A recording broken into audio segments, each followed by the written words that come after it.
বন্ধুরা, তোমরা সবাই কেমন আছো? আশা করি তোমরা সবাই ভালো আছো। আমি ভালো আছি। আজকের তোমাদের জন্য নিয়ে এসেছি বেগুনের পুরের চপ। নিয়ে নিয়েছি বেগুন, পেঁয়াজ কুচি, লঙ্কা গুঁড়ো, হলুদ গুঁড়ো, জিরে ধনে গুঁড়ো, রসুন থেতো করে নিয়েছি, বেসন আর নুন। বেগুনের সব দানাগুলো ফেলে দিচ্ছি।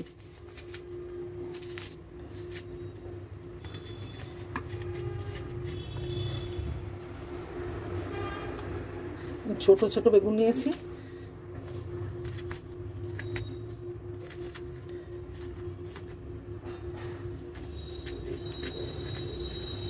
আমার সবকটা এই মাঝখানে দানাগুলো ফেলা হয়ে গেছে। এর মধ্যে আমি এবার হাফ চামচ নুন দিয়ে দেবো, একটু হাফ চামচ লঙ্কার গুঁড়ো দিয়ে দেবো, একটু হলুদ দিয়ে দেবো, দিয়ে এটাকে এবার মেখে নেব।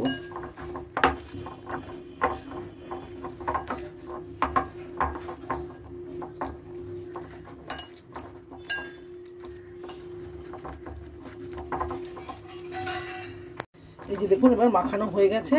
এগুলো একটা বাটিতে আমি তুলে রেখে দেব।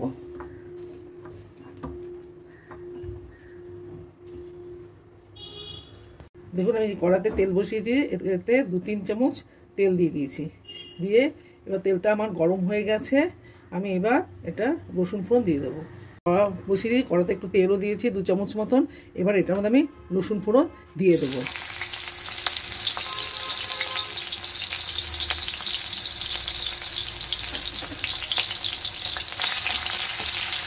রসুনটা একটু ভাজা ভাজা হবে।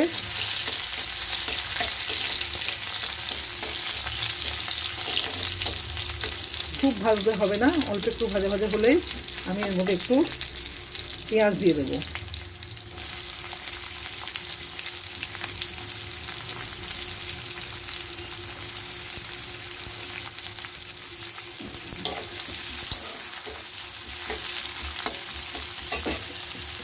একটু নুন দিয়ে দেবো, দিয়ে দিব। দেখুন, পেঁয়াজটা একটু ভাজা ভাজা হয়ে গেছে। আমি তখন আদাটা দেখাতে ভুলে গেছিলাম, আমি একটু আদাও দিয়ে দিলাম।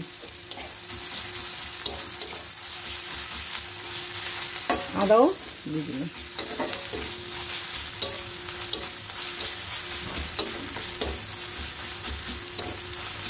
এইগুলো একটু নরম হয়ে ভাজবে। দেখুন, পেঁয়াজ থেকে ভাজা ভাজা হয়ে গেছে। তার মধ্যে আমি একটু লঙ্কার গুঁড়ো, একটু হলুদ গুঁড়ো, একটু জিরের গুঁড়ো দিয়ে দিলাম। দিয়ে এবার এই বেগুনগুলো আমি, এই যে বেগুনের দানাগুলো আমি সব এটার মধ্যে দিয়ে দিলাম।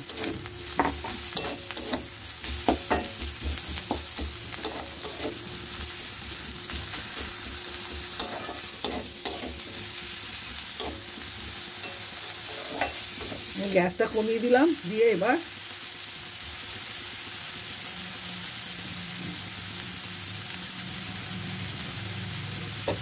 একটু ঢেকে দিলাম।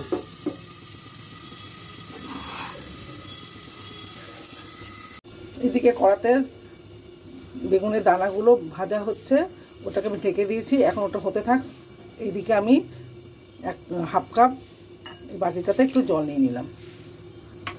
নিয়ে আমি বেসন ঢেলে দিলাম।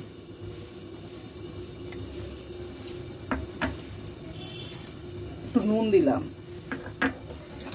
এইদিকে যে লঙ্কার গুঁড়ো, হলুদ গুঁড়ো, জিরে, এটা সবই আমি এটার মধ্যে দিয়ে দিলাম। দিয়ে এটাকে আমি ভালো করে ফেটিয়ে নেব। আমি এটার মধ্যে 2 চামচ কর্নফ্লাওয়ারও দিয়ে দিলাম। আপনারা এরারও দিতে পারেন। দেখুন, এটা আমার মনে হয় নরম হয়ে গেছে। বেগুনের দানাগুলো নরম হয়ে গেছে। আমি এটাকে এটার সাথে মিশিয়ে দেবো।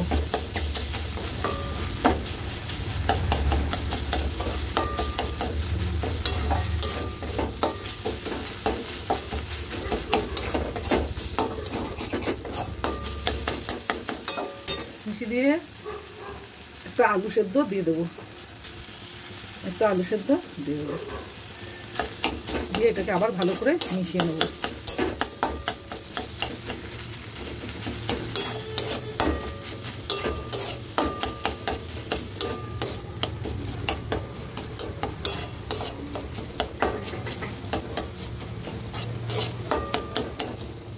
আমি আরেকটু নুন দিয়ে দিলাম।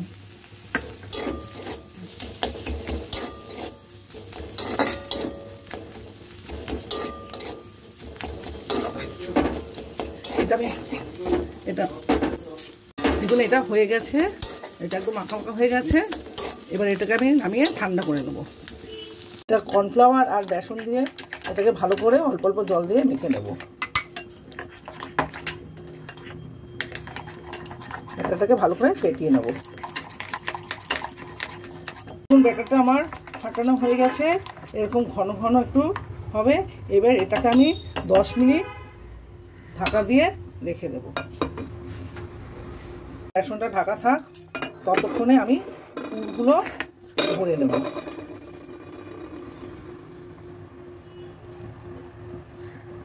পুরগুলো আমি ভরে নিচ্ছি।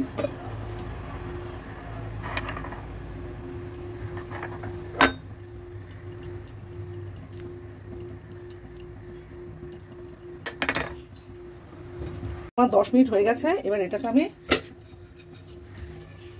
ঢাকা সরিয়ে নিলাম। এবার আমি এটাকে সরিয়ে রেখে এটা নিয়ে আমার পুরগুলো সব ভরা হয়ে গেছে। এবার আমি এই ঢাকনা খুলে নিয়ে এবার এগুলোটাকে বেসনে ডুবিয়ে নেব। দেখুন এটা ঘন ব্যাটার হয়েছে। এবার আমি একটা ফ্রাই প্যানে তেল দিয়ে দিয়েছি, তেলটাও ভালো গরম হয়ে গেছে, দেখুন ধোঁয়া উঠছে। এবার আমি বেগুনটাকে ছেড়ে দেব। এবার আমি দেখুন বেগুনটাকে আমি এবার ছেড়ে দেবো।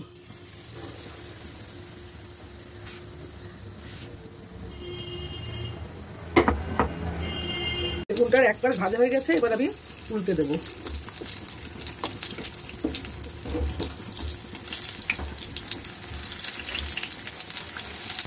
দেখুন আমার এই পিঠটাও ভাজা হয়ে গেছে, আমি এবার এটাকে তুলে নেব।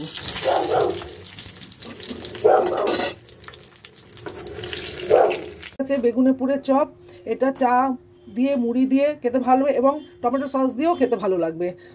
এবার এবং ভাতের সাথে ডালের খেতে হচ্ছে বেগুনের পুরের চপ। এটা চা মুড়ির সাথে খেতে খুব ভালো এবং টমেটো সসের সাথেও খেতে ভালো এবং ভাতের সাথেও খেতে ভালো লাগবে।